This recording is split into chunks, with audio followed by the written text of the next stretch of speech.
Bom, continuando nosso estudo sobre geometria analítica, principalmente o tópico de posição relativa entre as retas, a gente vai continuar pensando sobre como as retas podem se organizar dentro de um plano cartesiano. Na aula passada a gente viu com as retas paralelas. Nesse caso, vamos ver o seguinte.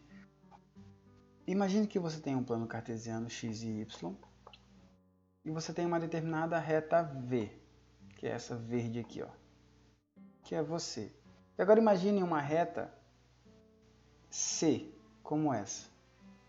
Opa, mas o que é isso, professor? Uma reta C que tenha todos os pontos que sejam coincidentes com essa tua, que é você. Então imagina que é você e o seu crush. Então vocês têm todos os pontos em comum.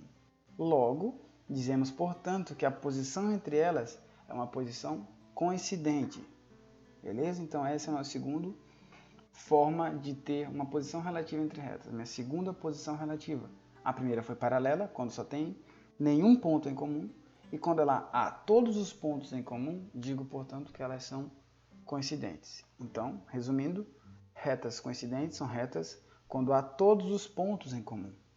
E isso acontece quando as equações reduzidas são iguais.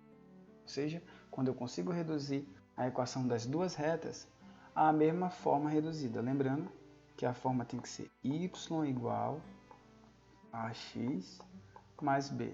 Logo, as duas equações devem apresentar a mesma forma. Vejamos como isso é cobrado. Então, determine qual a posição relativa entre a reta V, aqui, e a reta C. Perceba, elas não estão no mesmo formato. Isso porque essa aqui está no formato reduzido, certo? Então, perfeito. Y é igual a 3x mais 1. Para poder estabelecer a posição, eu preciso saber a forma reduzida dessa outra. Então, vamos lá. Como é que faz a forma reduzida? Pessoal, a forma reduzida, você tem que isolar o y. Já falei isso várias vezes. Então, isolando o y aqui, fica quanto? Esse menos 2, quando passar para cá, vai ficar mais 2. E esse menos 8x, quando passar para cá, vai ficar mais 8x. Então, quem é que vai sobrar? Vai ficar 2y de um lado, que deve ser igual a 8x mais 2. Certo? Você isolou o y. Bom, ainda tem um 2 aqui, né? Esse 2 precisa sair daqui, pessoal. Então, ele está multiplicando. Ele vai vir dividindo. Então, vai ficar y é igual a 8x mais 2. Só que ele estava multiplicando aqui. Então, ele sai daqui e vem dividindo. Então, dividindo aqui, pessoal, vai ficar 8 por 2, 4x. 2 dividido por 2, 1. E agora a gente observa. Elas são iguais? Obviamente que não.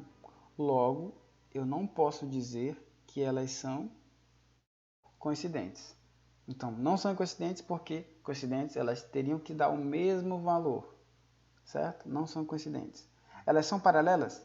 Também não, pessoal, porque a paralela, pelo menos, deve ser esse aqui, ó. Deve ser igual a esse. Ah, professor, então elas não têm nada em comum? Não.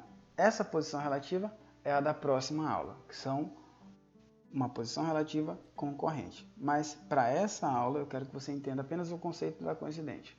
Então, coincidente, no gráfico, as duas retas sobrepõem uma à outra. É determinado como coincidente quando há todos os pontos em comum, ocasionado devido ao fato de toda a equação ser igual uma à outra. Como nesse caso, nesse exemplo, elas não são iguais. Se elas não são iguais, então elas não são coincidentes. Espero que vocês tenham entendido. Muito obrigado pela atenção de todos. Fiquem com Deus. Até a próxima e tchau.